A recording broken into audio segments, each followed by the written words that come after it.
Hello, my friends, and welcome to La Scena Tête. I'm your host, Don Adriano.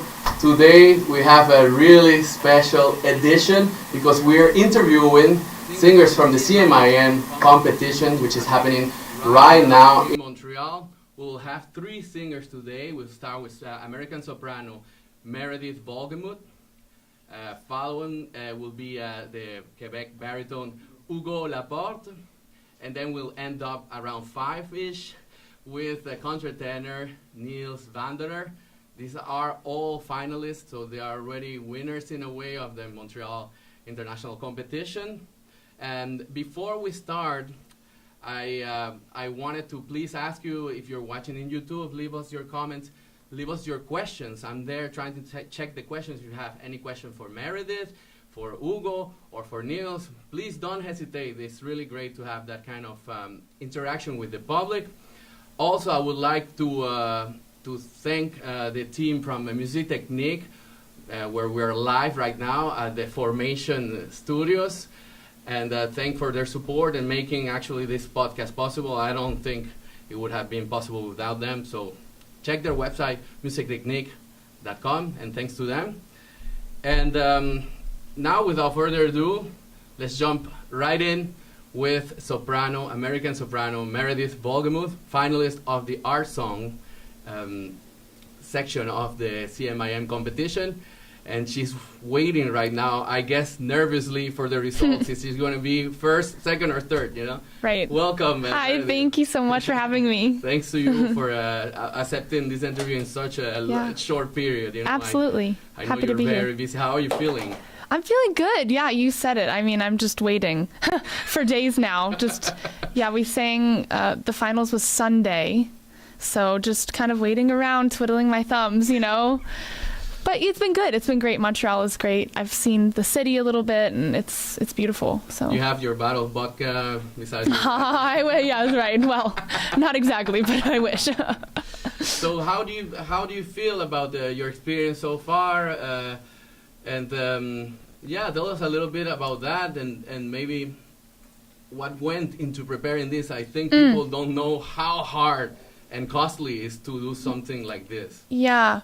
Well, so I'm here with my pianist, Jinhee Park, who we met at Juilliard together. So we, in preparation for this, I mean, it took a few months, I think, running through songs and kind of finding things that would not only work for each of us, but that could go into a program. So we had 3 rounds of programs, 15 minutes for one, 25, and then 35. So it's not just about what sounds good and what's fun and what's interesting, but what makes sense and creating a story or something, you know, having a theme. So it took us time to develop that. And then once we picked everything, started rehearsing it apart. Only the last, I would say, 3 weeks before coming here. So in the last month, we rehearsed every day for a few hours, every day. And then we got here and we had, I think, 5 or 4 whole days before the first round. So we rehearsed all day. We really did. I mean, I wasn't singing all day, but we worked really intensely on, you know, the text and the musicality and all of these little details. So a lot of work goes into it.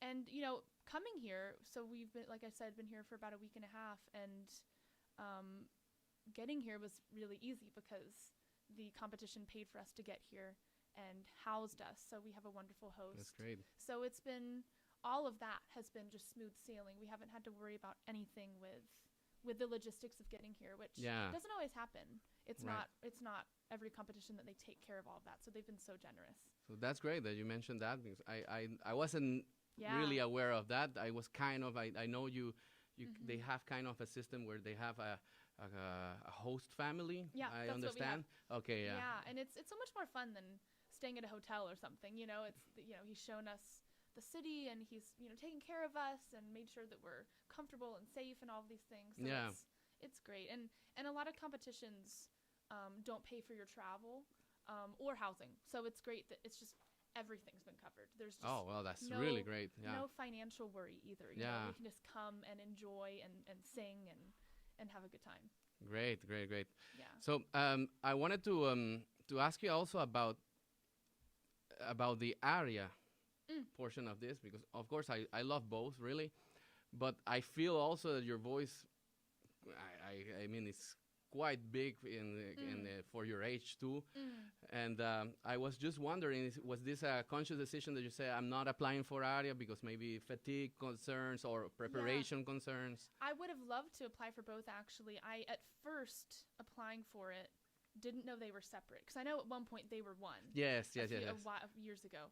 But yeah, I applied for art song, and then I was like, oh gosh, I should apply for aria, but you needed 9 arias, and I didn't quite have recordings of certain things. I just didn't feel confident in some of my, like, you know, video recordings. So I thought, okay, it's okay, I'll just do one. And I just didn't have enough time to record everything. That was really why. I would have done it, and I would have loved to, but yeah, because I mean, you have the chance also with the orchestra twice at least. So I know, it would have been really fun. Yeah. But you know, I think it was for the best, because we put a lot of focus into this, and I think for me, I mean, who knows how if things were different, if I would have made it to the finals or not. But I think because I gave so much energy to just this repertoire, I think that worked for me, and that's gotten me to this far. Yes. So yeah, it's true that if you have to it's hard to that's a lot of music. Yeah, it's a lot of music, and that's a lot of singing. I mean, I know there was a couple people that did both, and they made it that's for me, that's a feat in itself. Like, give them a prize, please, like vocal resistant prize. I know, but it's a lot. It's a lot of work. It's a lot of work. And do you find that, talking about melody and arias and opera, do you find for you at least, is there like a big difference the way you use your voice or you use your technique, and can you describe that a little bit? Yeah, it's funny. Me and my pianist Jinhee were just talking about that yesterday, because we were looking at some arias that we finished the competition, so we're still waiting on the results, but we've done all of the rounds. So we're kind of putting that music away and looking at some arias and some other songs. And it was so funny, because last night we were rehearsing a couple arias, and I was like, oh my gosh, this feels so different than what we just did the other day. And it is different. It is different repertoire, and I think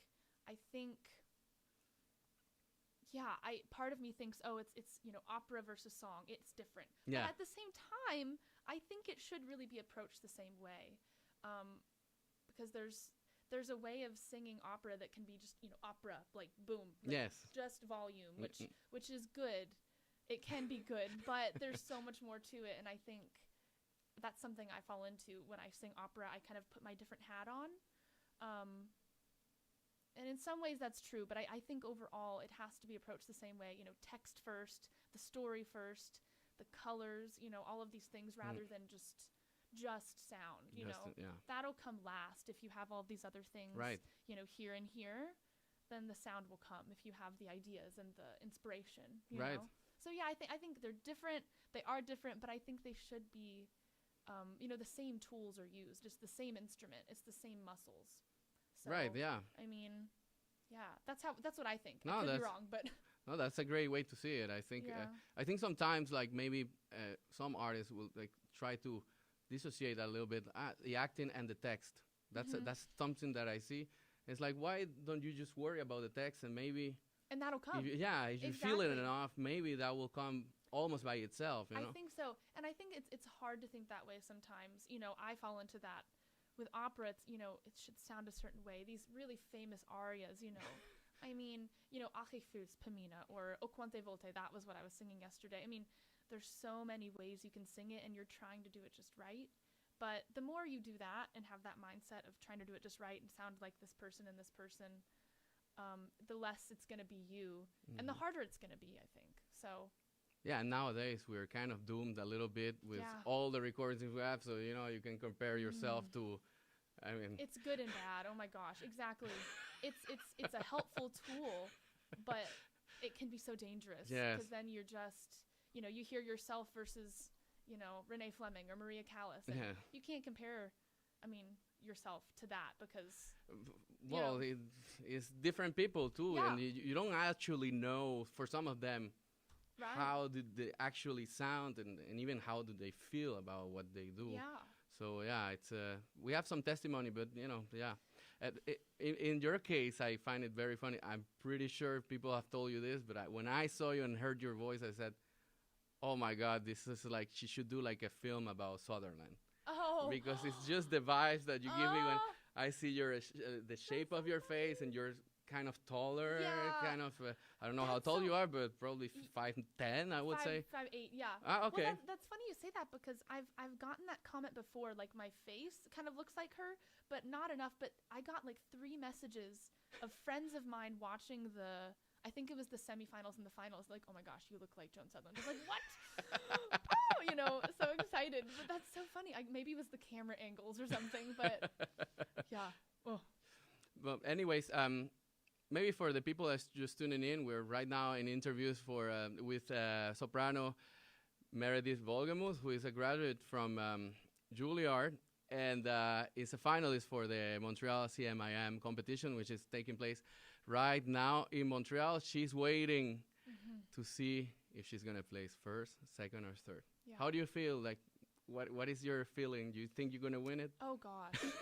I mean, you can go around all day. I've rewatched the finals like 3 times, which also because I'm very proud of it, and I rarely watch myself and I'm really proud.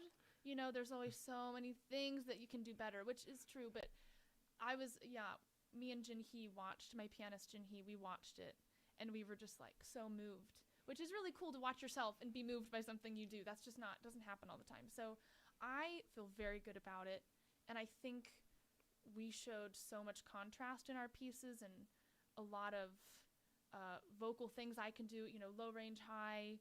I don't know. I think we showed a lot, but Harriet and Brian, the other finalists, were great. So good. I mean, I would be happy. I'm just happy to have gotten this far. I definitely did not think I would have gotten this far, honestly. You're walking home with a prize, huh? That's a good thing about it. Yeah, it's hard to wait to know exactly what we'll get, but I think there's still this this kind of satisfaction. Like, we not only we'll leave with at least third, but it also such a wonderful experience. I mean, it's just been so much fun. And again, I feel like every round we achieved a lot of things that we've been really working on. Me and my pianist, we worked together a lot, and we really found something together. Like, we've just figured a lot of things out this week, and so it's even if that's the only thing we brought out of it, that would be enough. Well, that's quite a lot. Yeah, I think so too. Because I mean, for the people who don't know, they have to pass also a pre-screening demo with people from all over the world submitting their demos, so that's pretty crazy in itself. I know already. I think they announced something 300 something really? People who sent, so already how many were picked? I think 32. 32, and there was 12 in the art song. And from those 32, you're down to 3 in the melody at least. Yeah. So it's really, I'm very grateful. I mean, very grateful, very honored. And so Melody, also, you're kind of new at least in the opera world. You're still an opera baby. Yeah, I am. So can you let us know a little bit, to share us, how did you get here?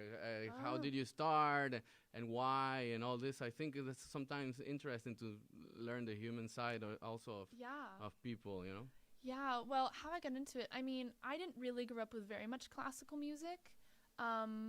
A little bit, but not very much. I played piano, and in high school I started playing violin and piano more seriously. And I think I started taking private voice lessons with a teacher right at the start of high school. But before that, I did a lot of theater, a lot of musical theater since I was little. I got into that when I was like 5 or 6. Oh, wow. Okay. So I loved being on stage. I loved the costumes. I just loved everything about it. And, came to New York a few times and saw Broadway shows and things. So that was something I knew that I loved. And then at some point I started singing in my church that I grew up in. I started singing like more sacred music and things, and people told me, "Oh, you should take voice lessons." And I thought at first, "Oh, well, am I not good enough?" I was offended at first, like, "Oh, you don't think I can sing?" That was a compliment. It was a compliment. I always joke about that with my mom. We thought that was so funny. But then I started taking voice lessons and started working on, Italian art songs and all of these, American art songs as well. And I think at first I actually really didn't like it. I remember thinking, I just want to, I want to be Elphaba in Wicked on Broadway or Right, something. yeah, I don't yeah. want to sing. I didn't really like it. But then, a few years went by and I found that, oh, this actually like fits. Like this makes sense. I'm singing this and it feels good and it's filling me, So it took time, I think, to really start enjoying classical singing. But then once I found it, I just loved it.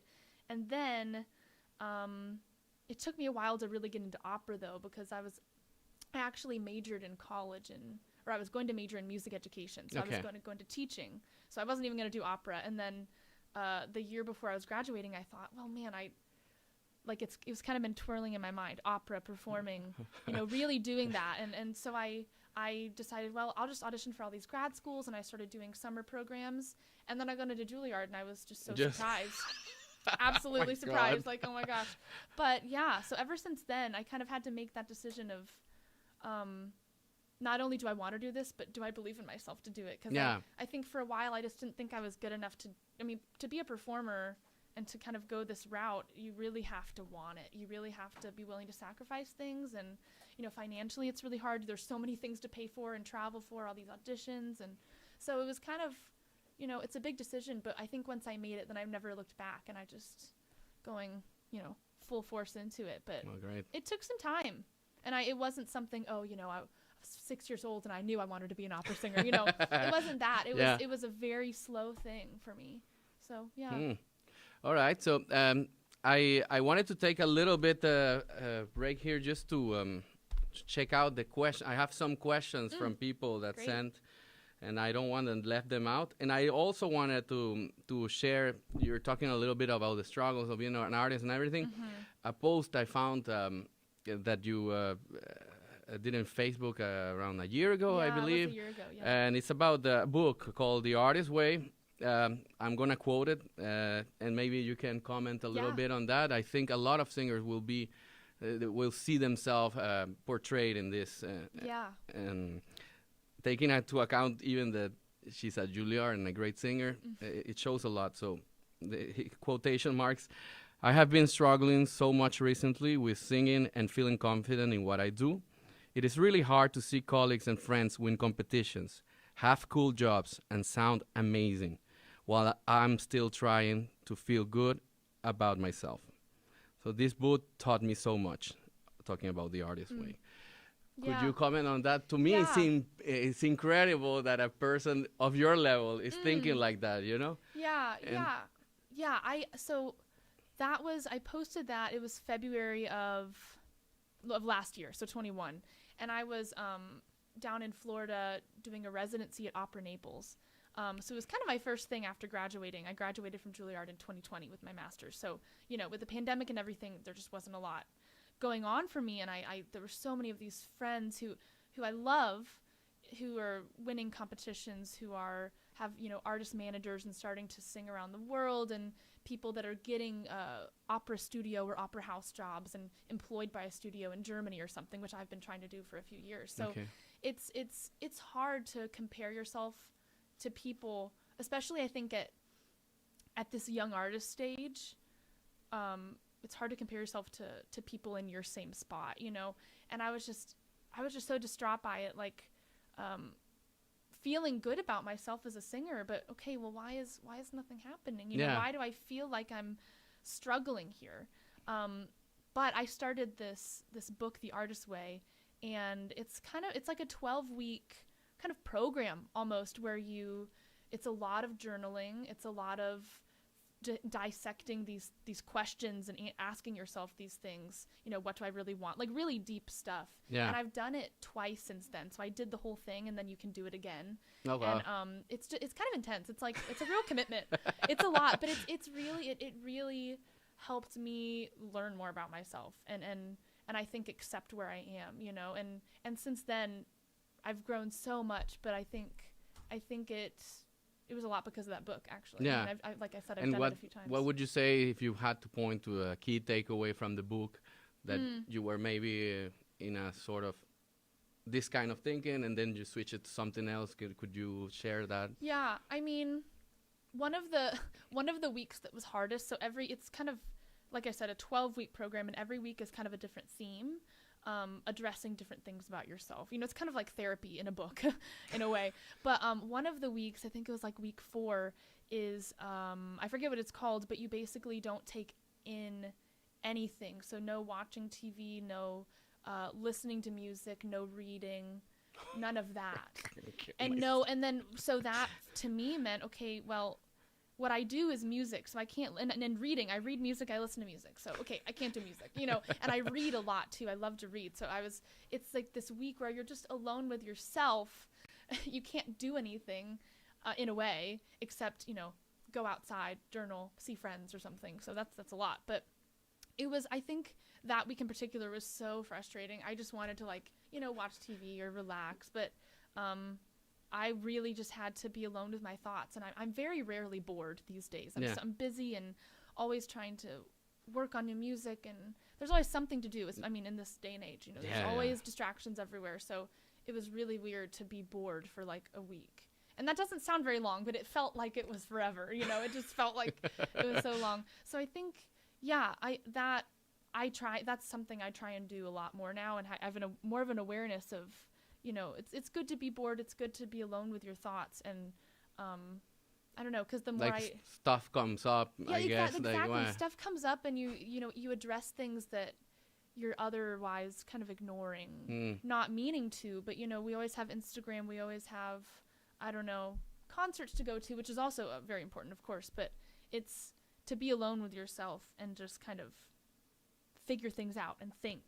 I really value that time so much more now, and I think it's helped me grow so much as a person, as a singer, to, you know, I'm doing this because I want to, I'm singing this not because someone told me to, I'm doing it because I love it, and addressing these things of, okay, why am I not getting into things? Why am I not winning things? Or, you know, now that making to the finals for this, it's like, okay, so much work I've done has got me here, you know?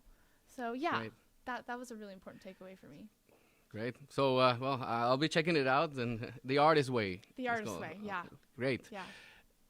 Talking about that, things. What are the things coming up other than the competition, of course? But what is coming out in the future? And what are your dreams about this? Where you want to go, really? Where do you want to sing? All this kind of. Yeah. Where do you see yourself? Oh gosh. Well, so coming up.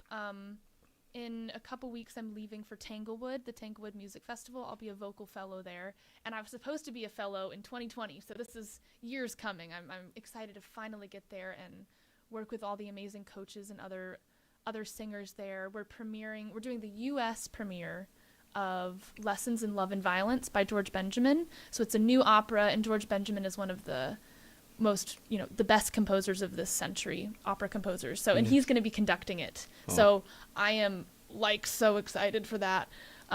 Sorry, is that with is Brancy in part of the cast? I don't think so. I don't think so. He kind of was hinting something. Oh, not that I know of. He could be doing something else at Tanglewood or with George Benjamin. I'm not sure. Maybe it's just with George Benjamin. Maybe another. Yeah. But so I'll be at Tanglewood all summer doing lots of chamber music and then doing that opera. And then in September, Jinhee and I, my pianist, will be going to London for the Wigmore Hall competition. Okay. So we're big too. Yeah. So we're recently yesterday we were like, okay, we have to get all this music together for that. You know, it's on to the next thing. So we have Wigmore. We're going to be applying for a lot of other big competitions: Queen Elizabeth, the Wolf competition, Schubert competition, Lied Duo, Das Lied. So yeah, competitions this year. I think we're just.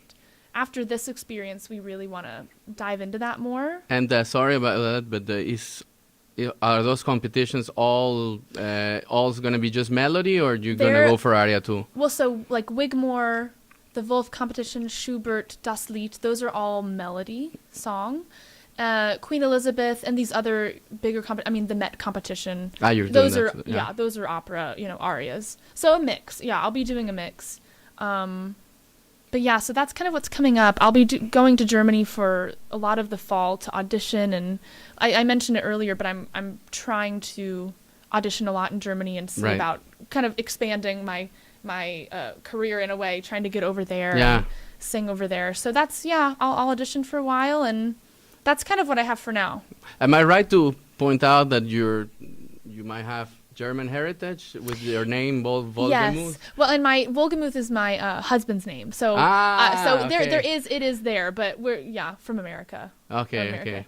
But yes, it is German. It means happy disposition, to be happy, which I think is very sweet. I try and remember that. But yeah, so that's what I have coming up. And in terms of things I want to do, I mean, gosh, it's tricky. There's so many things I would love to be in one of these bigger young artist programs. Lindemann at the Met, or Santa Fe, Marilla, Adler Fellowships, Houston Grand Opera. There's these huge things that I would love to be a part of, and I would love to start doing recitals. Okay. Around America and North America, Europe, because I love recitals and programming. Right. But also, I'm at this age where, especially the pandemic, it made it very tricky. I graduated right into it, so there's a lot of experience and stage time I still need, opera-wise, and I just haven't gotten enough where I feel that I'm ready to take on big roles in bigger houses or something. Yeah. I need more time. I need more experience. So that's also what I really would love to do. I would love to work at one of these opera houses in Europe, and like as a fest type of contract where you can get lots of experience. I would. That's what I'm kind of the nearish future in the next few years. I would love, but also kind of going back to the artist way and the struggles of this time, being a young artist. Yeah. Everyone's paths look so different, and it's so easy to see someone's path and say, oh, okay, I need to do that, but I'm not getting it. So wait, now what do I do? But I'm finding that I'm doing my very own path. No one else is going to have a path like Meredith. It's my unique way to get to the things I want. So I have all of these huge things I would love to do, but I think keeping in mind that, okay, it's not going to look like what I thought it would. And it's not maybe going to be as rewarding right away.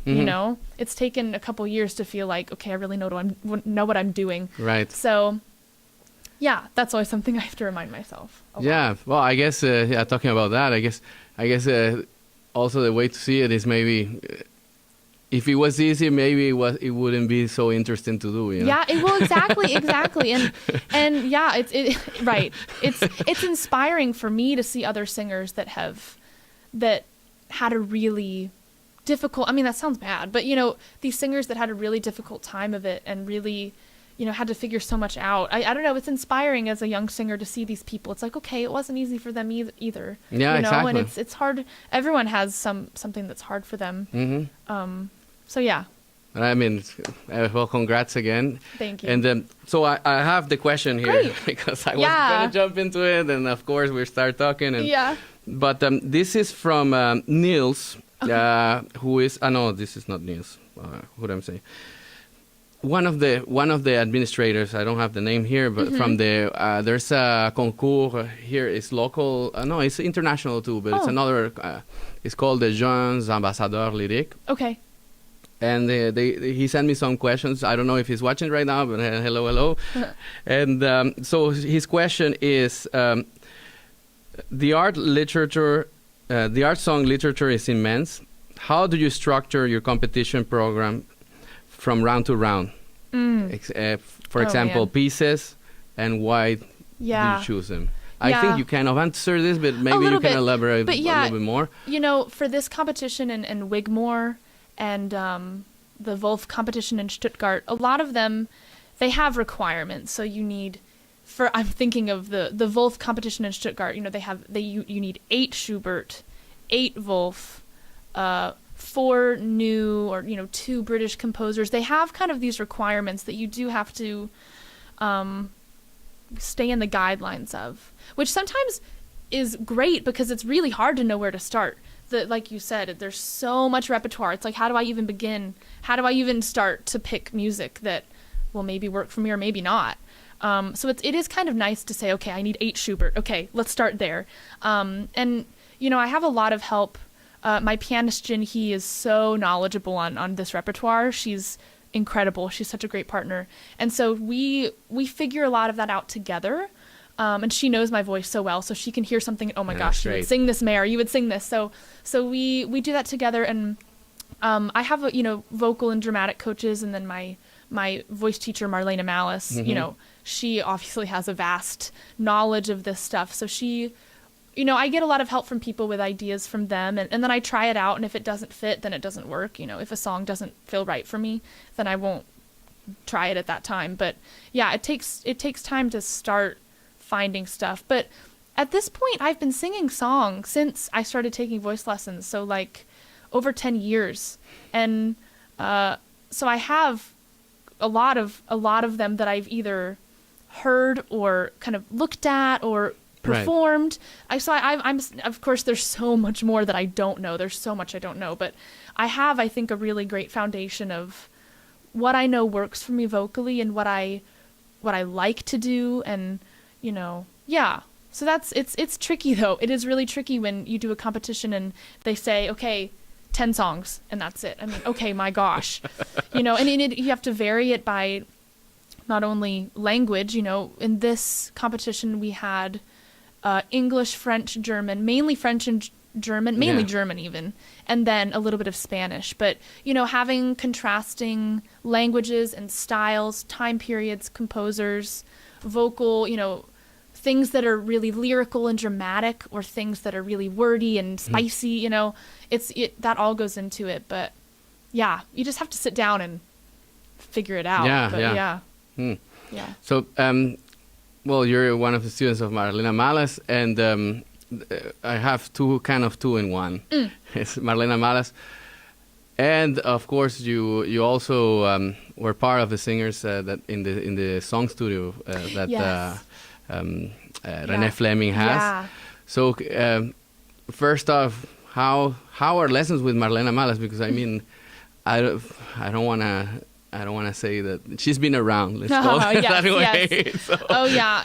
Marlena she is so incredible. You know, when I came to New York to audition, or it was even before my audition for Juilliard, it was when I came here to meet teachers and sing for them and see what they thought, if they wanted to work with me. And at this point, I'm really serious. I had no idea. I just didn't think I would get into any school. I was just so, I don't want to say discouraged, but I just didn't really know if I could get into these bigger schools. And I met with her at her apartment in New York on the Upper West Side, and I went to her apartment and sang for her, and she was just like, you need to work with me. Only me. No one else. And I was like, okay, whatever you say, ma'am. You know, I was so excited. And ever since then, yeah, I've been studying with her for 4 or 5 years, and I call her all the time. I FaceTime her. We do lessons virtually. I see her all the time. She can be so the most encouraging person for me. Always there for me, always. And she has such a good ear. She's like you said, she's been around. She knows her stuff. So it's invaluable, and I'm so glad I still get to study with her. And she can be tough too. She really can be tough as well. But I think I need that balance of, you know, of that love. You know, I can feel her love for me, but also she's not going to let me get away with stuff, you know. Yeah. So working with Marlena is great. Is she giving examples still? Like what's the method? Like if there was one, because I know sometimes it's just do it again, that wasn't good, do it better, you know. Sometimes it's just that, but I'm just wondering, you know, if there's some mechanic to it, or even in terms of philosophy that you can share. I mean, she doesn't really sing anymore, so our lessons, her style is kind of, she has a language. She has kind of a specific language of warming up, and the things that we talk about, a lot of them are these abstract ideas. Like one of the things I love is sipping the vowel. That's something that I always come. So, you know, when you're sustaining along, you know, let's say an A, you can't just keep going this way. It's this kind of sipping in, drinking in the vowel, you know. Yeah. So it's these kind of ideas that she always comes back to, but it's really great because it's, like I said, her language, and it's become internalized for me. And whenever something isn't working, I can always go back to, you know, my almost like a list of, is this working? Okay, let's think of Marlena. What would Marlena say? And but yeah, in our lessons, you know, I run through things. We'll stop and start. But she's also not a teacher that will stop me every single second. You know, she allows me to sing, and then we work. You know? yeah, but she's so smart, and again, not only is she smart, but her ear. She's been around the greats. I mean, Joan Sutherland and Pavarotti, Marilyn Horne. I remember when I first met her. I first met her and went into her apartment, and I sat down, and she's like, "Oh, we were talking about something," and she's like, Pavarotti sat right there. We had dinner parties all the time, and I was like, okay, like, what? She's so, it's so cool to be connected to all of those legendary singers, and her husband, who recently passed a few years ago, but Spiro Malas also. Yeah. I mean, these huge singers that have been so important to opera, American opera, and also in the world. So it's crazy. Yeah. I have another question here from in the chat, the YouTube chat. So for everybody, actually, if you have some questions, I'm going to check right now also the Instagram, see if somebody sent in the DMs any questions for Madame Wohlgemuth, or for me, but please for her more. We don't have many chances of talking to her. You can pass it through Instagram or the YouTube live right now in the chat. Right now we have Simon Chaussé, who is a baritone here from Quebec. Okay. And he's asking, and a great friend too. Hi, Simon. He's asking, which great singers influenced you? Oh, gosh. There's so many. Oh, my gosh. I think kind of this time, Renee Fleming has been, I mean, she's one of the greatest American sopranos, definitely of our time. And after working with her at SongStudio, getting to know her, and I've worked with her a bit since then, and she's just such a lovely woman, and so she's so smart, and so I really admire her. It's kind of crazy thinking back to a few years ago, Renee Fleming, to meet her would have been just a dream come true. And now I've met her, I've seen her multiple times. So it's really crazy, but I really admire her, and she really inspires me. And how she delivers. I mean, she's just it's so moving to watch her and listen to her, And during your time at her song, how do you call it? SongStudio. Yeah, SongStudio. It was like a week-long workshop. Ah, okay. So so you got to work with her like every day too, or it was kind of more of a masterclass setting? Well, so we did master classes. So I did a master class, and you can look those up. I think they're on YouTube. Oh, great. The master classes are. But then we would have lessons and coachings throughout the week, and obviously rehearsals and things. So yeah, it was a whole experience for the week. So yeah, it was great. Yeah, she's amazing. But yeah, Renee Fleming, and I think, Beverly Sills, Joan Sutherland, are people that, and I guess I'm saying mainly sopranos, but that's what I listen to. But I think those, and it's funny, I didn't even mean that Marlena knew them too. So it's kind of, I don't mean to pick people that she knew, but there's something about that, it's really cool. Marlena she has a huge score library, and we were looking at, I think it was A Non Credea from La Sonnambula the other day, a couple weeks ago, and she opened her score, and I was like, okay, wow, there's so much writing in here. I don't know what this says. She's like, oh yeah, Joni. She scribbles. I'm like, wait, are you telling me that this is Joan's score? She's like, yes. I'm like, okay, well, I'm gonna take pictures of this, So it's not only do I feel more connected to them, but I even before knowing Marlena, those are the voices that just, I don't know, touch my heart, and they're so technically incredible. But it's not just that, it's never just, to me, it's not about just the technique and the sound. It's about the magic that you can't explain, it's like in your eyes, it's in the energy of the sound, it's in the text, the story. So I admire singers that have both of those things, the sound and the technique and the solid singing, the opera, the volume, all of those things, but that really tell a story with the magic. Yeah, yeah. And from do you have any from the current singers that are let's say like younger? Yeah, like let's say like Camarena, that type of age. Yeah. It's not young, but I mean they are busy right now. Yeah, I think the Set Oropesa. I love. She's a goddess. Yeah. Oh my gosh. You have a similar voice in my opinion. Oh my gosh. Yes. Thank you. Wow. No, I love her. Erin Morley. I haven't heard her. No. Yeah, she's really great. She's a grad of Juilliard, and I think she's doing Gilda at the Met like this week. Okay. In Rigoletto. Oh, but really? she's she's color tour. She debuted the opera. It was a new one this year. I forget. I'm blanking. But no, at the Met. Orpheus in the Underworld. But it was called something else. Yeah, it's like a pastiche opera. No? Yeah. Okay. But anyways, she I really admire her, and yeah, Nadine Sierra as well. Also, yeah. Yeah, but they're all really busy. Because I think I asked this because I want to acknowledge a little bit the current singers, because sometimes we get in the trap sometimes in opera of, oh well, nobody can sing now. I know people like this. There's YouTube channels that I'm not gonna name that do this, and it's all in the past. But no, we have singers like yourself. Yeah, but also there are people now, that are to that level or higher. Absolutely. Or higher. Absolutely. Yeah. I agree. And it's important. I just wanted to mention some new names too. Yeah. Although Joan Sutherland, of course. But one of the still, greatest. but yeah, there's these people that are doing it right now that, I mean, yeah, especially Lisette Oropesa, watching her is just. And she's a marathon runner. Yeah, I know. It's like, how do you sing marathon after doing a marathon? And I think she has a YouTube channel, and she talks about that, like, being a singer and that kind of physicality, and then also being a marathon runner. I mean, yeah. It could make sense. I think so. But I guess once you're in shape. It's wild to think that she does both of these very intense physical activities. I mean, opera singing is intense, so.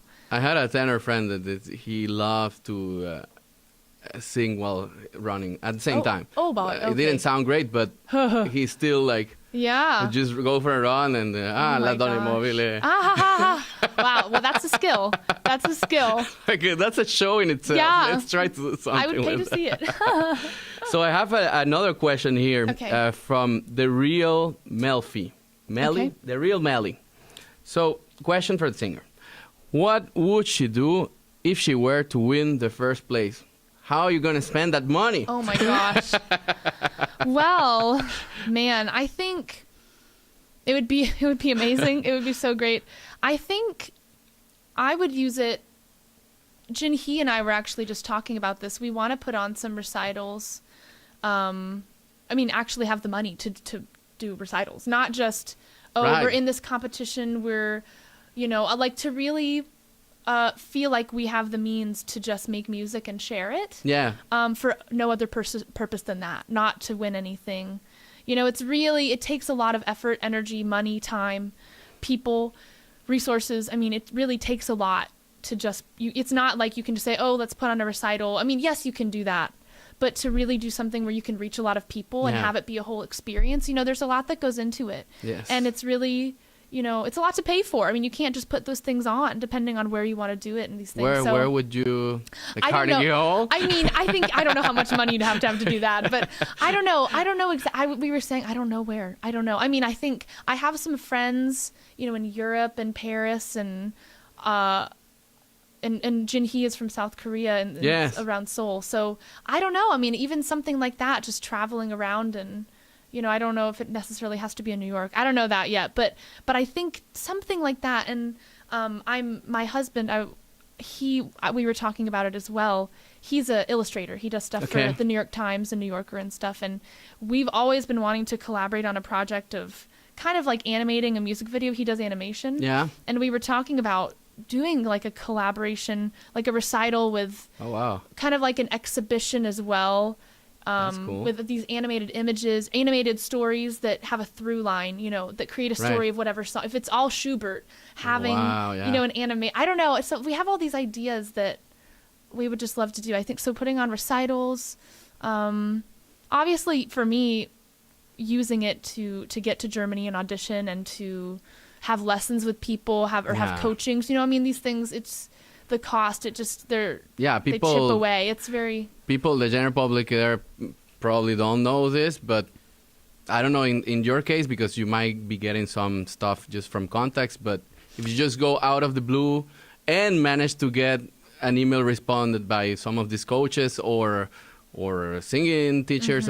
I mean, it could go easily $200 an hour. So that's why this kind of thing, it's important, you know, this kind of competition, because it's kind of fuel to continue. It's not like she's gonna party now. Exactly. No. As much as I would love to just buy a bunch of shoes, I will restrain myself. But yeah, I mean, I think it's so frustrating, because at this young artist time, when you're not, you know, traveling around and doing everything, and you know, like I work at a restaurant when I'm not singing. I bartend and serve spaghetti and stuff. So I'm always, it's many always like you, huh? Yeah, many. Absolutely. So it's really nice. I mean, even just for that, it's like, okay, I don't have to run around every weekend and you know, try and pay rent. I can focus on my music and traveling and putting on recitals and working with people, because collaboration's the biggest part, and that's been kind of taken away with the pandemic. So anyways, I think I would use the money just to do all of that. Recital. Well, anyways, let us know. Maybe we can help you in Montreal to make something happen. Huh? We would love. I love your voice, so it would be my pleasure. However, I don't know if I have the money to help that much. But we were saying that we would love to come back here. I don't know where, but in the future, come back here and do a recital. You know, yeah, that'd be great. We would love that. Yeah, absolutely. All right. So I guess we're advancing there in time, and maybe I'm thinking maybe to close up the program for now. I'm guessing some young artists will be looking at this, because they probably feel identified to you, and you know, maybe they want to be where you are now. So do you have any advice for them, any words of wisdom, anything or anything really you would like to share with? Yeah, I think something I mentioned it earlier, but whoever's watching, you know, wherever you are in your journey of making music and learning the voice or whatever you're doing, just remember you're on your own path, because again, there's so many people around you. We have Instagram, we have TikTok and Facebook, and you know, I live in New York City, so it's also all around me. You know, everyone's succeeding, and there's this kind of go, go, go energy, but kind of just being confident with exactly where you are. I mean, of course, we all want to be getting better. There's all these dreams we have, but allowing yourself to accept where you are, and even if your path to get to where you want to go doesn't make any sense, or it's not what you wanted, or it's, you know, really hard, and the path is like very rocky, and like there's lots of bushes in your path. I don't know, but it's just kind of staying true to what you know you want to do and what you love, and I don't know, tuning a lot of that other stuff out. I think you have to, and it comes down to you. I mean, I think as long as you believe in yourself, everyone else will. You can kind of convince people. I think if you don't believe in yourself, I don't think. Yeah, a lot of people. It's crazy to me sometimes. I see people that I think they don't really have that much talent, but then it's just like they have so much energy. Yeah. And they're so crazy about it that it's kind of, they make it happen. You know, absolutely. And I was watching the aria finals for the competition last night, or the semifinals, sorry. And I was so touched by, I won't say who, but there were certain singers that had the heart. They had the voice too, but it was like they were so committed, and they knew that this is what they're supposed to do. And I'm drawn to that, watching them and hearing them. You can hear it in their voice, you can see it in their face and their body. You know, people who really believe in themselves, even though probably in their head they're thinking, oh, that wasn't good, or you know, I don't know. Everyone always has their own kind of inner monologue, inner dialogue, but you just have to believe in yourself, and even no matter what anyone says. I've gotten so many terrible comments of me. Have you gotten, for statistic purposes, have you gotten more no's than yes? Oh my gosh. Wow. Literally 95% no's. I'm not even kidding. Wow, I didn't even think it was that. I don't even think unfortunately, I'm not exaggerating. Like so many. I apply and auditioned for a lot of things. So the statistic, you know, it gets wider. The more you apply for, the more something you're going to get. But it's so many no's. And rejection is really, really hard. It's really hard. And I don't want to say it gets easier, because I don't really think it gets easier. But you just have to take it and know that, okay, well, the timing wasn't right. It's not because I suck and everyone hates me and I'm just a terrible singer and I'm never going to have a career. I mean, you know, it's about believing in yourself and staying true to what you want, and no matter what, just trusting that, okay, this is what I'm supposed to do, no matter what anyone says. No matter what anyone says. Great. Yeah.